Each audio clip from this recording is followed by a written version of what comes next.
नमस्कार दोस्तों, स्वागत है आप सभी का मेरे YouTube चैनल पर। मैं हूं आपका दोस्त वन रक्षक राजन सरोड़िया। सबसे पहले दोस्तों, आज है 21 मार्च और आज है अंतर्राष्ट्रीय वन दिवस यानी कि विश्व वानिकी दिवस, जिसे दोस्तों हम इंटरनेशनल डे ऑफ फॉरेस्ट भी कह सकते हैं। तो आप सभी लोगों को दोस्तों अंतर्राष्ट्रीय वन दिवस की हार्दिक शुभकामनाएं, और हो सके दोस्तों तो एक पेड़ आज के दिन अवश्य लगाएं। दोस्तों मैंने अभी 2 पेड़ लगा चुका हूं, ठीक है। तो यदि आपके पास अवेलेबल हो, ठीक है, और हो सके तो आज के दिन कम से कम एक पेड़ अवश्य लगाएं, और सिर्फ लगाएं नहीं बल्कि उसकी रक्षा भी करें, सुरक्षा भी करें और उसको संरक्षण भी प्रदान करें। देखिए दोस्तों, जैसा कि आप सब जानते हैं, बैगा, भारिया, सहरिया जनजाति जो 3 विशेष जनजाति है मध्य प्रदेश के अंदर दोस्तों, उनके कॉल लेटर आना स्टार्ट हो गए हैं, ठीक है। और अभी आने वाले 27-28 तारीख के बाद, ठीक है, 28 तारीख को दोस्तों उनके फिजिकल भी हैं, ठीक है। जैसे सिवनी जिले का जो फिजिकल है दोस्तों, तो 28 तारीख को है उनका फिजिकल, है ना।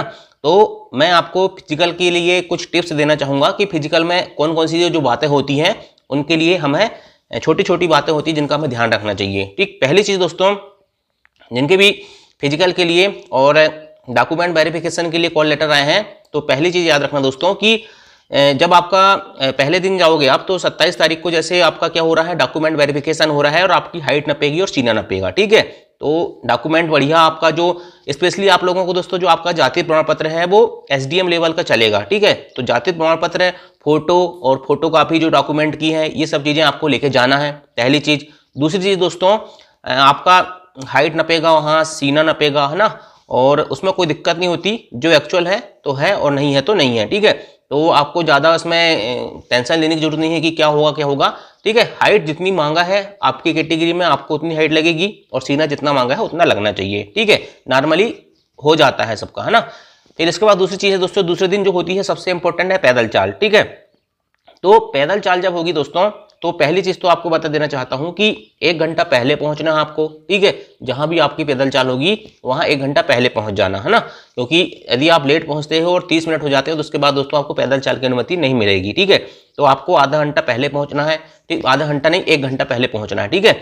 और देखो, पैदल चाल 25 किलोमीटर है। वैसे तो आप बहुत ही हमारे मध्य प्रदेश में जो भी जनजाति वर्ग के लोग होते हैं बहुत ही फिजिकली बहुत स्ट्रांग होते हैं, ठीक है।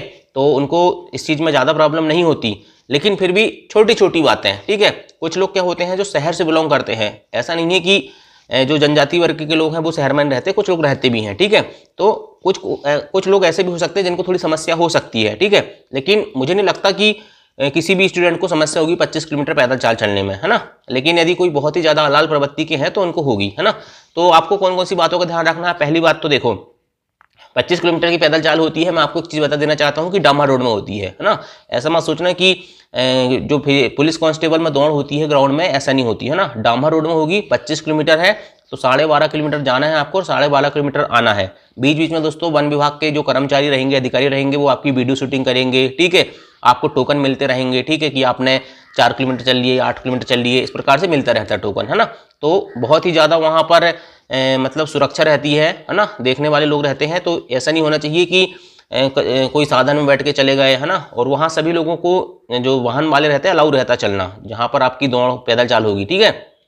तो किसी के साथ कोई ऐसा ना हो कि किसी गाड़ी में बैठ गया, साइकिल में बैठ गया, ऐसा मत करना, है ना। यदि ऐसे करते पकड़ा गया तो फिर दिक्कत हो जाएगी। तो ईमानदारी से पैदल चाल चलना, ठीक है, पहली चीज़। दूसरी चीज़ है कि आपको जो कपड़े पहन के जाना है, ठीक है, टी शर्ट लोवर पहन सकते हो आप, ऐसा नहीं है कि जीन्स पहन के चले गए, ठीक है। जीन्स पहन के जाओगे 25 किलोमीटर पैदल चाल में दिक्कत हो जाएगी, ठीक है, मैं आपको बता रहा हूँ, है ना। थोड़ा ढीले ढाले कपड़े पहन के जाएं। और तीसरी चीज़ है दोस्तों, जूते पहन के जाएं, है ना। जब मेरी पैदल चाल हुई थी तो मैंने तो स्कूल वाले जूते पहन के चल गया था, स्कूल लेवल के जो जूते रहते हैं, मतलब स्कूल कॉलेज वाले, वही पहन के चल गया था। लेकिन अब समय बदल चुका है, ठीक है। आप लोग उस कंफर्ट जोन में आ चुके हो जहां आज के समय में कोई भी स्टूडेंट बिना जूता चप्पल के कभी घर से बाहर नहीं निकलता। क्योंकि मैं जब पढ़ता था तो 10वीं तक तो मैंने बिना जूता चप्पल के ही पढ़ा है ना। तो अपने पैर सब स्ट्रांग थे उस समय, तो कोई दिक्कत नहीं हुई। लेकिन आप लोग आज की जो जनरेशन है, ठीक, बिना जूते चप्पल के घर से बाहर भी निकलती, तो जूते अच्छे पहनना, ठीक है।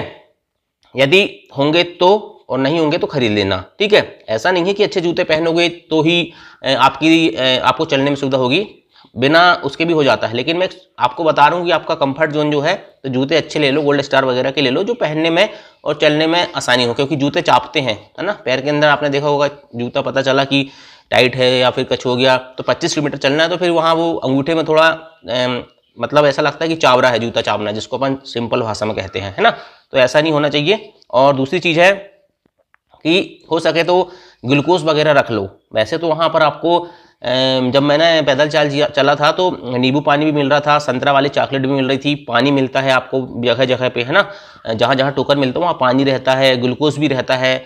लेकिन फिर भी एक 10 रुपये 15 रुपये का पैकेट रख सकते हो, है ना। ये हो गया। दूसरी चीज़ होगी पैदल चाल हो गया। इसके बाद कुछ नहीं है, हो गई पैदल चाल। इसके बाद फिर आपका सिलेक्शन, मतलब आपका जो मेरिट लिस्ट है वो हो जाएगी, हो गया सिलेक्शन।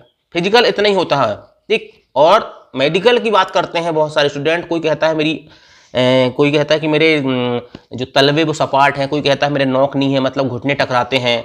तो भाई मैं आपको कितने बार बता चुका हूं कि वन विभाग में ये सब चीज होती नहीं है, ठीक। वन विभाग में एक्चुअल में कहा जाए तो मेडिकल होता ही नहीं है।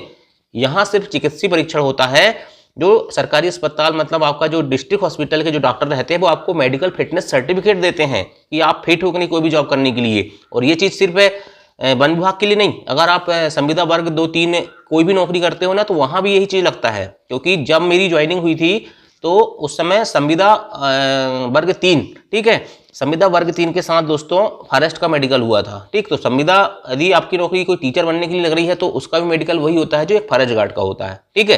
तो जैसा मेडिकल संविदा कर्मचारियों के होते हैं वैसा ही मेडिकल क्या होता है दोस्तों, फॉरेस्ट गार्ड में होता है, ठीक। मैंने बता दिया हूँ कितने बार। और फिर मेडिकल की आपको टेंशन लेने की जरूरत नहीं है। 4 प्रकार के टेस्ट होते हैं। यूरिन टेस्ट होता है, ठीक है, एक ईसीजी होता है, एक एक्सरा होता है और एक आई टेस्ट होता है, ठीक है। आई टेस्ट में भी यदि आपको चश्मा भी लगा है तो कोई दिक्कत नहीं है, आपको दिखना चाहिए, ठीक। क्योंकि मेरे साथ ऐसे बहुत फॉरेस्ट गार्ड हैं जो अभी जिनको बहुत हाई क्वालिटी के चश्मा लगे हैं फिर भी उनको दिखता है, ठीक है। तो जो होती है ना क्षमता चश्मा के साथ और बिना चश्मे के, तो वो क्षमता में आपको दिखना चाहिए। आपको कुल मिला के पढ़ते लिखते बनना चाहिए चश्मा के साथ, ठीक है। तो ये छोटा सा वीडियो था, ठीक है। अभी आने वाले 7-8 दिन में ये फिजिकल होने वाला है बैगा भारिया शहरिया जनजातियों का। तो मैंने सोचा कि आपको थोड़ा सा टिप्स दे दूं कि फिजिकल कैसे करना है पास। और ये जो फिजिकल है दोस्तों ऐसा नहीं है कि सिर्फ इसी मतलब बैगा भारिया शहरी जनजाति के स्टूडेंटों के लिए है, बल्कि ये सभी जो रूल बताया हूँ ना, ये सभी कैटेगरी के लिए है, ठीक है। जब आप एमपी फॉरेस्ट गार्ड का पेपर क्वालिफाई कर लोगे तो उसके बाद आपका फिजिकल भी इसी प्रकार से होगा और आपको यही प्रोसेस अपनाना है, ठीक है। चलो वीडियो पसंद आया होगा तो वीडियो को लाइक करना, ठीक है। चैनल में आया होगा तो चैनल को सब्सक्राइब करना। Thank you. जय हिंद, जय भारत।